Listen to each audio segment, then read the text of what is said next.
Welcome home. We are WNST, AM 1570 Towson, Baltimore. We're Baltimore positive, and I wish we had a more positive result from Oriole Park at Camden Yards. Luke Jones was on the scene for game two. They win every like third or fourth game, Luke. And when they do, they win by one run, and we praise them.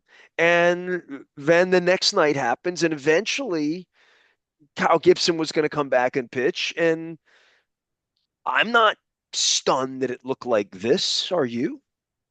I mean, I'm stunned that he gave up 4 home runs in the first five batters. I mean, you never expect something like that. Am I stunned that it didn't go well? I mean, this is where the Orioles find themselves, and I think you can tell as this season goes on, and we're now more than a month into the season. We're getting ready to wrap up the month of April, and this team's in last place. It has the worst run differential in the American League. If not for a historically beyond belief horrendous Colorado Rockies team, and the White Sox also, but I mean the Rockies lose every night and they lose by a lot. Their run differential is already like minus 75 or something like that. But Luke, this they're is a just team that rebuilding. They're rebuilding in Colorado. That's the they're not doing anything in Colorado. I mean, it's funny. I listen to enough. I watch enough MLB Network and MLB Network radio on Sirius. On my way to the ballpark just to see what's going on around the league. And the times they bring up the Rockies, it's like, well, I guess it could be that bad. But when you're the Orioles, when you're this fan base that more specifically, keep it to the Mike Elias era and what this team sat through for the better part of 5 years. And you get good second half of 22. 23 was magical, winning 101 games, the first half of last season. And the way it's gone since then, and more specifically, how it started in the month of April. And we've talked about it. I know there are injuries. I know there are different things you can point to, but man, it's just, I'm running out of things to say because this is not just, it's not just being 11 and 18. It's the way it looks in the process. It's the way that it's not, oh, you're losing a bunch of one-run games. The breaks aren't going your way. It's awful.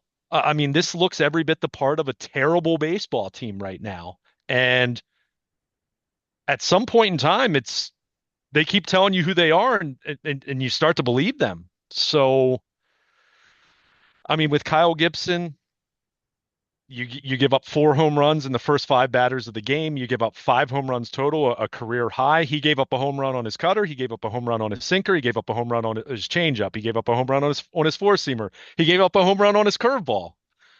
I mean, sounds like a Dr. there's Seuss nothing. novel. It sounds like. Yeah, yeah. So I mean, I'm at a loss at this point, Nestor. I really am. And obviously, the starting pitching is the overwhelming driving force for where they are right now. But it's more than that, and we know Well, I that. mean, they And lose to be, eight to and two or something like that, which they've yeah, lost some garden variety bad games.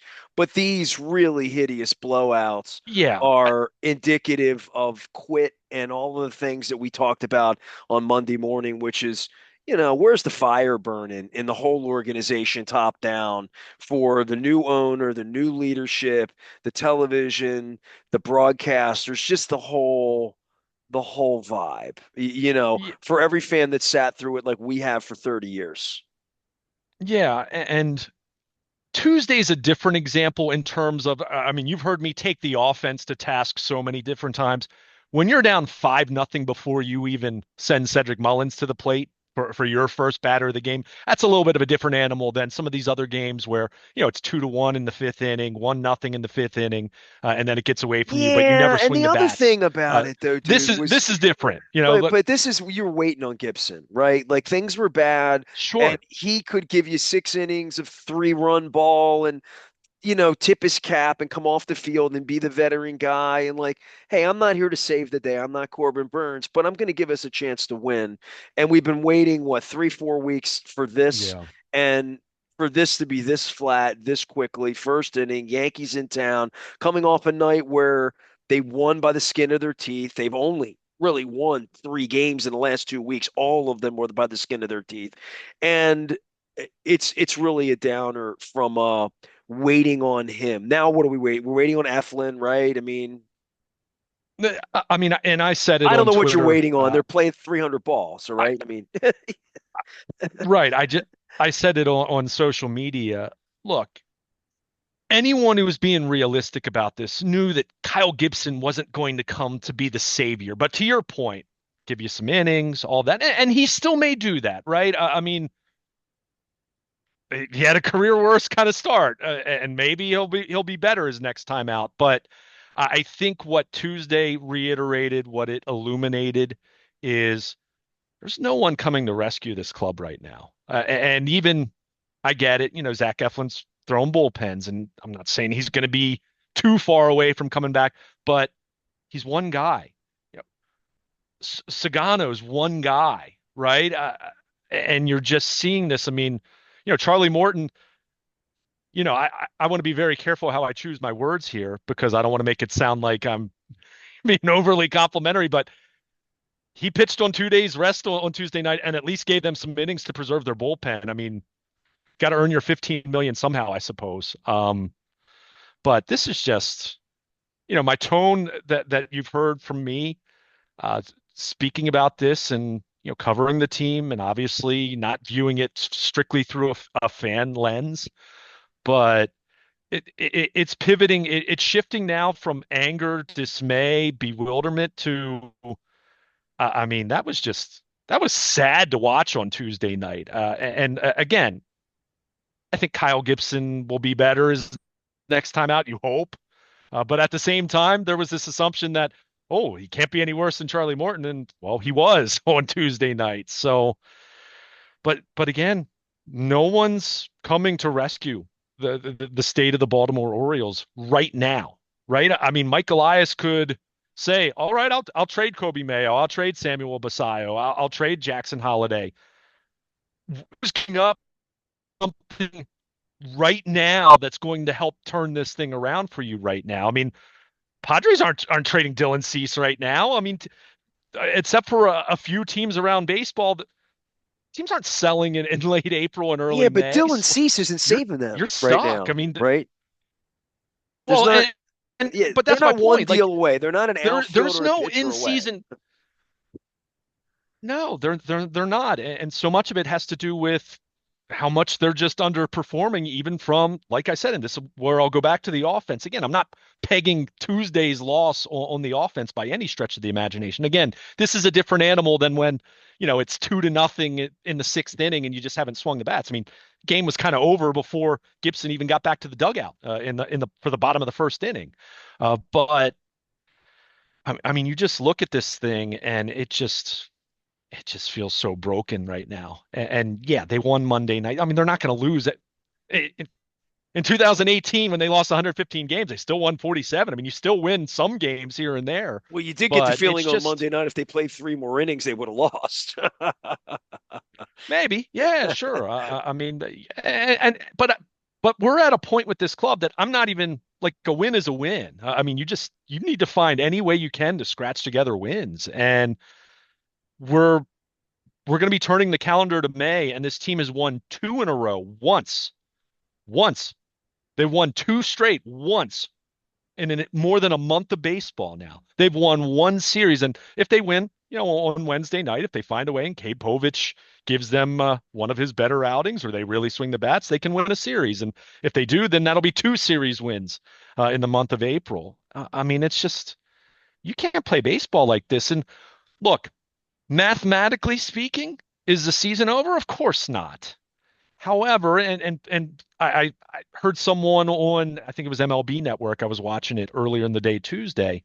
I forget who it was. I think it was Alex Avila, and he made mention of, go look at how the Astros started last year. I think on May the 8th, I think they were 12 games under 500. I mean, they got off to a very bad start, but the difference is that was a veteran team, guys that have won World Series, guys that have not just made it to the playoffs, but have won playoff games.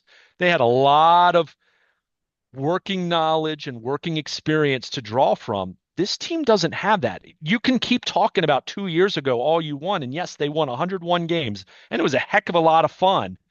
But they got swept by the Rangers, and it was over just like that.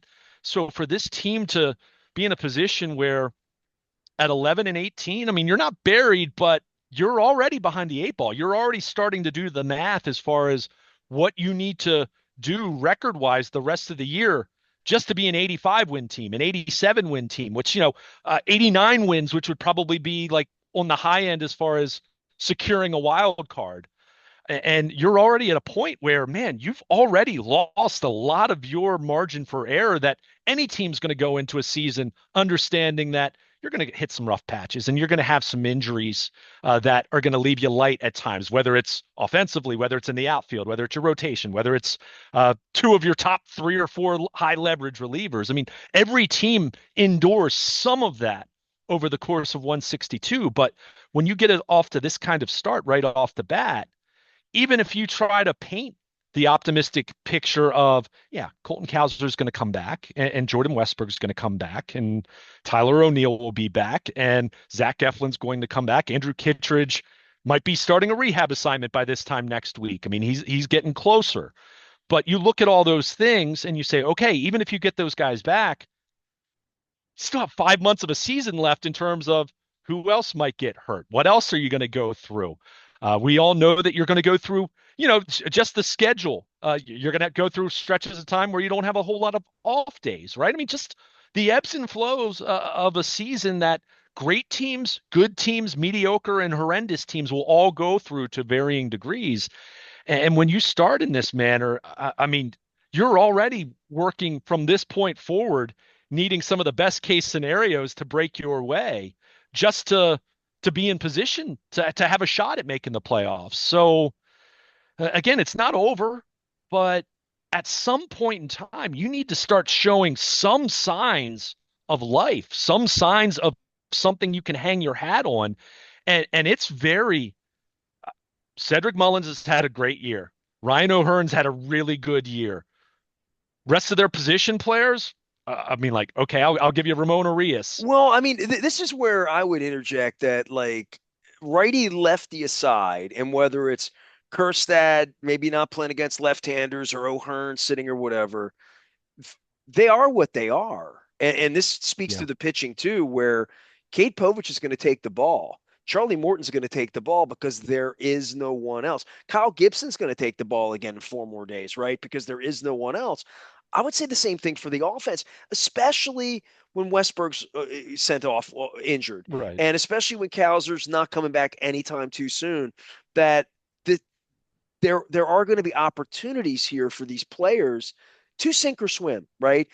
Whatever they are. In the same way that was that way for Austin Hayes and for Mountcastle and for Mullins. And Mullins, famously sent back to Double A, and he's this reclamation project.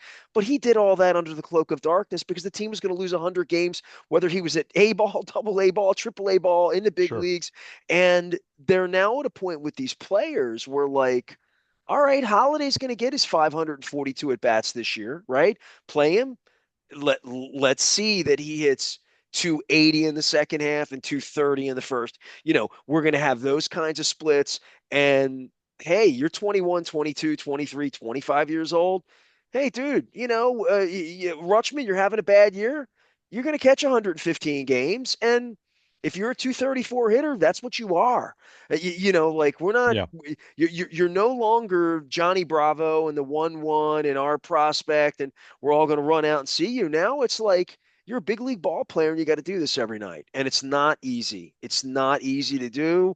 And, we talk about Cal Ripken.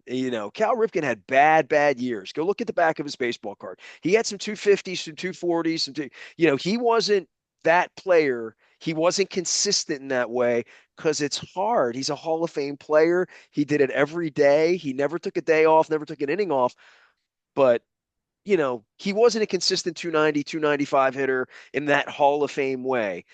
And I don't know what these other guys, what these guys, these young guys are going to be, but it's time to get the back of their baseball card full, and they're going to get their at bats. Nobody's getting sent back out or any of that, but people are going to lose their jobs. That's going to happen because, like, Sure. this is this is below the bar. And I don't know how Rubenstein sees it. Oh, I've offered to shake his hand. You can go read about it. I don't think he has any expertise in any of this in regard to baseball or baseball ops, or even the business of Katie Griggs's business and selling skyboxes and enthusiasm, being nice to media people who are trying to sell him tickets and stir up enthusiasm for them. But the enthusiasm does come from the players, and these players are going to have to play. And if Gunnar Henderson's only going to hit 258 this year and hit 27 home runs and drive in 84 runs because he's not going to be as good as he was, that they got 5 months to play that out. Because I'll tell you what, you and I are going to get together every day and do this. We're going to talk about last night's game and tonight's game and starters and all that. But this young core, as long as they're healthy, they're going to play. And we're going to find out what they are over the long Yeah, haul, not over 30 games. sure, sure. And Gibson talked about this a little bit in the post game, and fully acknowledging it. We all know Kyle Gibson was awful on Tuesday night. He'd be the first to tell you that. But he kind of talked about that, and it was what I was just kind of laying out there.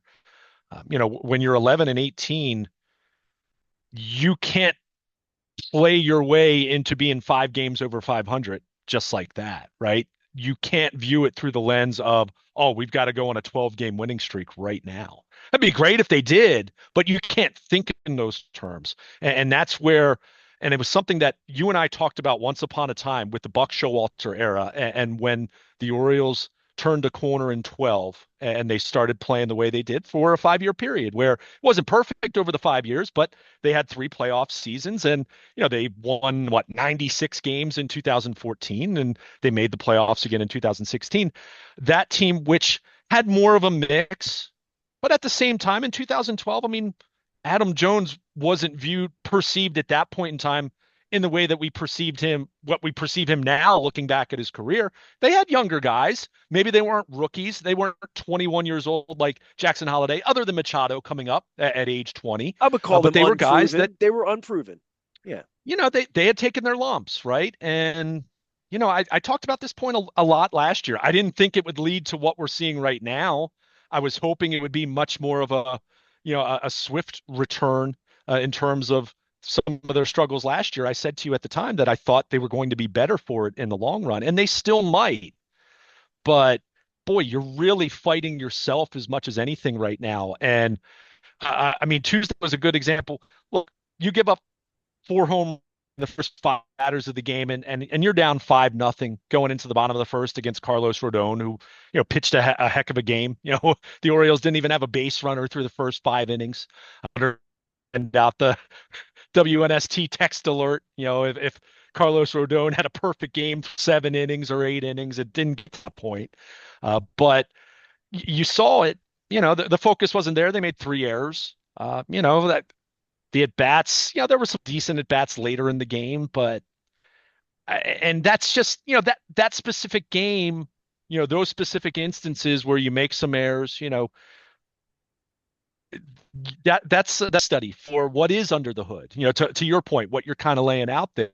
And that's where as much as the starting rotation is the lead for this console mess they have created for themselves here coming out of the gate in the month of April, you still have to work through, you have to fight through that. There are plenty of really good players that are on bad baseball teams around baseball, and they still perform. And that's where I'm not giving the young core a total pass here. I'm just not going to do it because if they need everything around them to be perfect, then these aren't the special guys that you drafted to begin with, right? I don't think it's unfair in saying that. Doesn't mean that they're going to be peak to your point. And through some struggles. I mean, Adley Rutschman went through that the second half of last year, whether he was hurt, whether he was, picked up some bad habits, with the swing, whatever. We saw it. You have to dig yourself out of it, and you have to, you mentioned Cedric Mullins as a great example of that in 2019. I mean, he was one of the few young guys that they had at that point in time in the rebuild that was perceived to be ready to play in the major leagues, and then had a major setback in terms of his performance, got sent to AAA, struggled at AAA. They sent him all the way back to Bowie.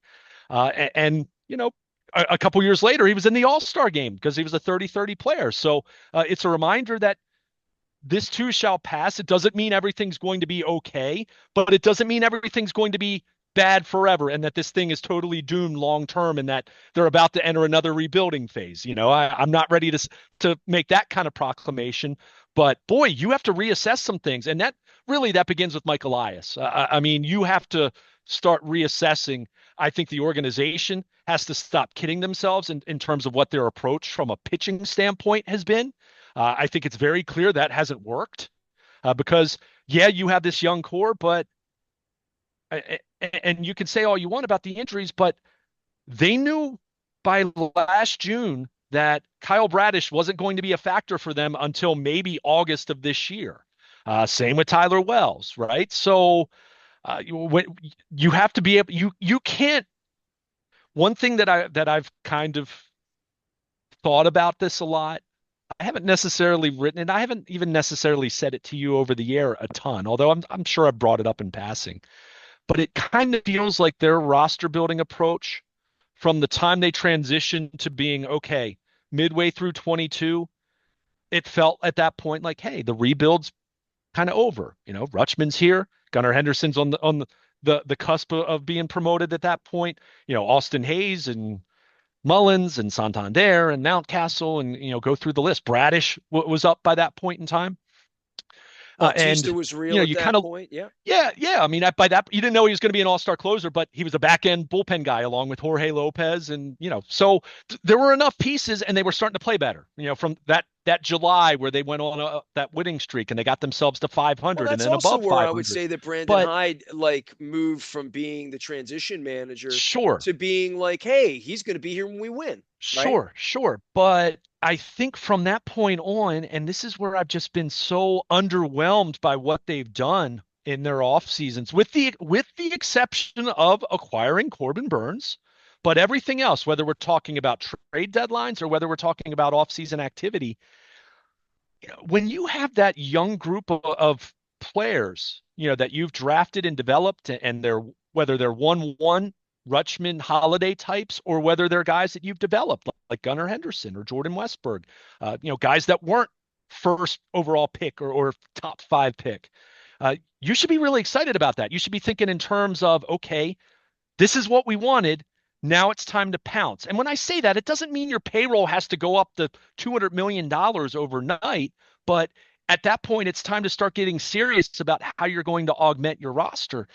And instead, what we've seen is it feels like just these moves around the margins where the thought has been, okay, if everything breaks perfectly or close to perfectly, there we go. We're in business.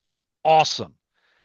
And that feels like a wasteful way of going about doing this. And that's why, when you and I were sitting there with Dave Sheinin at Pizza John's 5 weeks ago, talking about where the Orioles were and assessing their offseason and assessing where their pitching was after, knowing that Grayson Rodriguez wasn't going to be ready for opening day and that Kittredge was out. And again, it feels like they've deliberately operated from a smaller margin for error than they needed to, given the fact that you have these assets of these young players who are cheap, controllable, guys that are going to be around that you're not going to have to spend a lot of money on in the interim, over the next few Yeah, years, at least find until some they get pile to divers to go arbitration. with these kids, right? Yeah, go augment things. Go make this great in the way that the Astros, they went and got Justin Verlander. They acquired Garrett Cole, right? I mean, Carlos Beltran, even though he was at the very end of his career, that was someone that had a high degree of credibility as someone who had been a great player and had played on great teams and had played in October. And, instead we've seen Mike Elias make these incremental additions. Now, fully acknowledge the ownership transition from the end of John Angelos and where they were and understanding Masson dispute was still hanging over their heads. I understand that. And that's why I said I wasn't expecting them to take their payroll to $200 million overnight and just start spending like you're the Mets or the Dodgers. But there was a middle ground here. And that's why I can vividly remember 2 years ago talking to you like, why didn't the Orioles go out and get Nathan Eovaldi like the Rangers did? He helped pitch them to a world. Now they hit, that was their driving force, but he was their ace. Now, he wasn't an ace in the way that you think of Corbin Burns or the guys that are winning Cy Young awards, but he was their ace.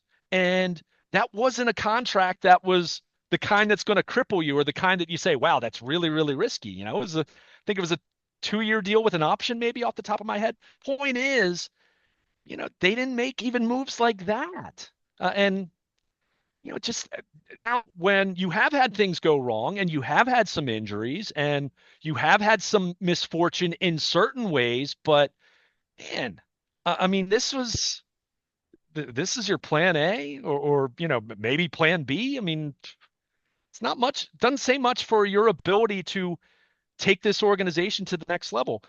Mike Elias in this front office did stellar work getting them to the point where they were midway through 2022 and going into 2023. What we've seen since then, with the exception of the Burns deal, which ultimately proved to be a rental, has been substandard. If we're now allowed to really look at evaluate this thing in terms of where they were then and what you thought the possibilities could be, it's been it hasn't been good enough. And that's where I'm really starting to question if is Mike Elias a general manager who's really good at building, but then when you get to a certain point and it's time to make the moves you need to make to get over the hump and help out your young guys and not be in a position where you need everything to go perfectly well in order to be what they were two Well, years ago, everything's not then perfectly you know well when you've been here 7 years and you don't have a pitcher that's been to the big leagues through your no system. question. I mean, Brandon Young was the first guy. The first they didn't draft him; they signed him. That was the COVID year, and I'd work under the assumption that if that had not been a COVID year, they would have drafted him at some point. It would have been sixth round, seventh round, whatever, right? I mean, we know that there are so many rounds in the baseball draft, but yeah, I mean, you have nothing to show from a pitching standpoint other than you know Kyle Bradish. They did develop, right? I mean, they traded both the Angels and Bradish had been drafted the year before. So they did most of the developing of Kyle Bradish. So it's not as though they haven't done anything. It's not as though they don't have any success stories whatsoever. But when you've had this deliberate philosophy that you're not drafting pitchers early, you're staying with primarily college bats, but bats. Obviously Jackson Holliday, Gunnar Henderson were high school kids. But when that's your strategy, and then you're in a position where you have the number one farm system in baseball, and yet some of the trades that you've made, okay, the Burns deal worked out. Like I said, I would have done that 100 times out of 100, even with him being a rental. But I mean, Trevor Rogers, he pitched in Norfolk on Tuesday night. He got knocked around, and Well, the he's reason you ramping do up. But Burns 100 times out of 100 is you watched him for a year and he gave him a chance to win. And sure, other than Jim sure, Palmer and Mike Boddicker and Mike Messina and Jimmy Key, we haven't had a whole lot of that around here in 30 years. Really, we haven't. no, but I would also say, I mean, the Well, the that's the the cost of previous doing that, is my regime, point. My point is the cost yeah, of doing that is giving up a young kid to rent him for a year. And if you want to yeah. rent to own, the cost is you call Uncle Dave, and Uncle Dave's got to write a $250 million check. I mean, that's Sure, sure, and but fans have to come out and pay for it. And we'll get to that another day. Luke Jones is here. He's Baltimore Luke. They're going to play another game on Wednesday night. We're going to continue to talk football and baseball and all that stuff. I'll let you, wrap it up because I keep looking at this and saying it's supposed to be a new day for their revenue, for the streaming last mhm. week, for people coming to the ballpark and experiencing all this and paying full price to do this and selling sponsorships and asses in seats to look at all the new ads that they have out there and all of that. And when the Yankees come in and it's nice out and people don't want to come down there and for whatever reason, I don't care why. City, black, white, east, west, school night, whatever price, whatever it is, it's painful to see the Yankees in town and them not selling tickets during a period of prosperity for them. The Yankees are a draw, first place, all the good weather, all of that. I That's also sort of stuck in the mud in some way. The whole Yeah, that part of it will be stuck in the mud if the field is no good. And we talked at length about that on Monday as well, which is sort of like Katie Griggs took this gig thinking I've got a good team to build around here, my front office, and I can employ my brilliant ideas to do Hispanic night and lock Nestor out in September. But they're doing these promotions and bobbleheads and all of that, but I'm seeing the New York Yankees are in town. They're in Baltimore. It's nice out. The team was supposed to be good. They're not. And people aren't coming to the ballpark. And that's a 30-year tradition now of people not coming to the ballpark. And I want to see the trajectory of that move as well. And it can't with the team playing like this. It can't. It can't. Yeah. Well, and this, this aligns itself though with what I've talked about with the offseason, right? The best way you could describe it was underwhelming. And I was trying to give the benefit of the doubt. And I acknowledged that, I could see the line of thinking with each move in isolation. But then when you look at the body of work, the collective as far as the moves you've made, it's just it came across as very blah. On the heels of a blah second half and a really disappointing, abrupt postseason run that that was over in a matter of 30 hours or 27 hours, whatever it was. Um, you did nothing over the offseason to sell hope other than what you already had in place with Gunnar Henderson and Adley Rutschman, but and everyone else, but you didn't extend any of them. And look, I'm not even saying that right now in terms of like that's something you do tomorrow because now you're starting to question some of these guys, right? I mean, at this point, would you even want to extend Adley Rutschman based on what we've seen for going on the last 10 Dude, months, I've already of the said this. calendar If year? it were up to me, we still would have But been paying Jonathan Scope because I would have made that mistake. You know what I mean? Like sure, literally. sure. And to be clear, I mean, for as much as everyone loves pointing to the examples of young players that are extended that end up being great moves, there are also teams that look at it and say, "Oh, that's not quite what we had in mind." Anyway, I'm kind of getting off We track haven't here. had a whole lot of But that but around here the because overall, Markakis and Adam Jones, those guys worked out when they did get paid.